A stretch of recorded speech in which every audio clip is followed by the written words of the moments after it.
Ай мен жұлдыз.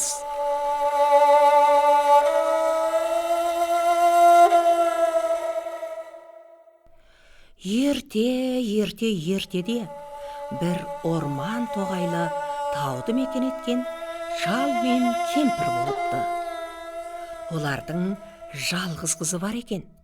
Қыз бір күні жеміс-жидек теріп жүріп, ұзап кетіп, қайтар жолынан жазып, адасып кетіпті. Адасып жүрген қызға бір кемпір кез болып, қызды үйіне ертіп апарады. Барған соң кемпір: «Балам, мен бір жерге барып келмекші едім. Сен мына үйді тазалап қой. Онан кейін мына бір үйде менің ылғи немерелерім тұрады. Оларды тамақ беріп, тойғызып қоя қой. Олар саған тиіспейді. Сен де қорықпа», деп кетіп қалады. Кемпір кеткен соң қыз басқа шара жоғын біліп, кемпірдің үйін айнадай ғып тазалайды. Кемпірдің немерелері бар үйдің есігін ашса, жылан, бүйі, бақа, шаян, құрт құмырсқа, кесерткі деймісің, қалың жәндік өзіне қарай тап береді. Қыз қорықпайды, олар да қызға тиіспейді. Кемпір рас айтқан екен ғой, деп ойлаған қыз оларға тамақ берейін десе, бір дорба кебектен басқа ештеме таба алмайды. Қыз ойланып көріп, қазанға су қайнатып, кебектен ботқа жасап, жәндіктердің ортасына апарып қояды. Жәндіктер мәз болып, жапырласа жейді. Қыз оларды қызық көріп, бәрінің мойнына шөптен алқа тағып ойнапты. Кемпір қайтып келіп үйін көрсе, айнадай етіп тазартылған. Немерелеріне барса, олар жарыса: «Қыз жақсы қыз екен, біздің қартымызды басымыздан асыра тойғызды, қыз жақсы қыз екен», деп шулайды. Мұны естіген кемпір: «Жарайсың балам, енді екеуміз дарияның жағасына барып серуендеп келейік», деп қызды ертіп, дарияның жағасына барады да, өз жатып, қызға басын қаратады. Одан кейін малдасын құрып отырып, қызды тізесіне қондырады да: «Ал балам, енді маған ән айтып берші», дейді. Қыз өте әнші екен, ол өзі білетін әндерді айтады. Соңынан кемпір тағы да: «Жарайды қызым, мен енді біраз ұйықтап алайын. Сен дарияның суына қарап отырсаң, бір кезде көк су келеді, онан кейін қара су келеді. Онан кейін бар ғой, сары су келеді. Дәл сол кезде мені оят», дейді де ұйықтап қалады.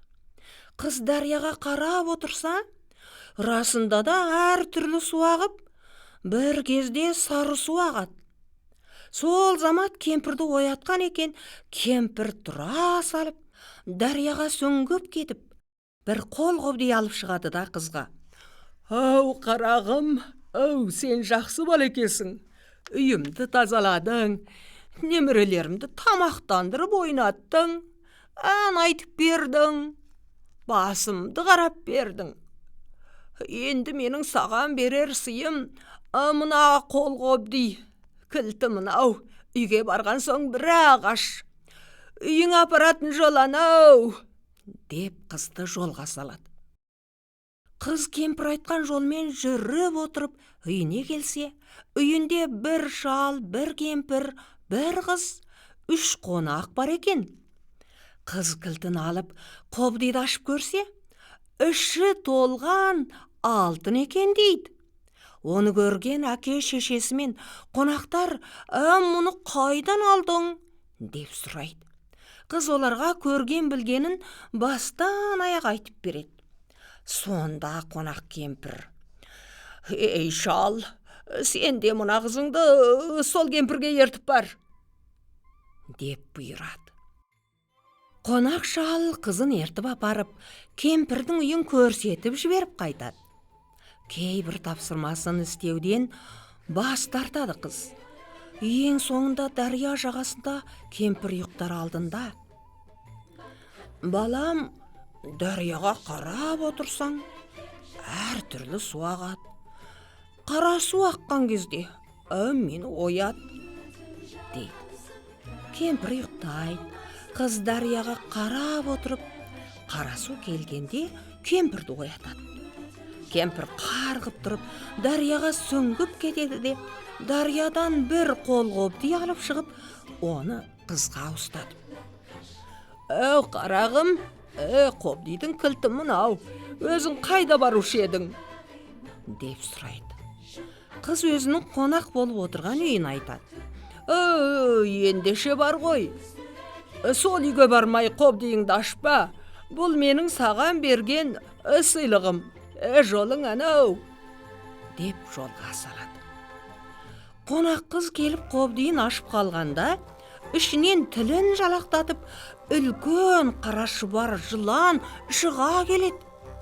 Мұны көрген қонақ кемпір, сен қызыңды басқа кемпірдің үйіне ертіп апардың, деп шалын ақырады. Ақыры қонақ шал мен кемпір екі қызға қобдиларыңды ауыстырыңдар, деп зорлайды. Үй иесі қыз оған көнбейді. Қонақтар жауыздыққа басып тартып алмақ болғанда, үй иесі қыз қобдиын қолтықтап қаша жөнеледі. Әлгі қонақтар тұра қуады. Қуып жетуге айналғанда, әлгі қыз аспанға ұшып шығып кетіпті. Содан орманды таудағы үйіне қайта оралмапты, дейді. Дәл сол кезде аспанда ай пайда болыпты. Әлгі қыз аспанға шығып, өзі ай болып, қобдидағы алтындарын шашып, жұлдыздарды жасаған екен. Сұлу қыздарды айға теңеу содан қалғанмыз.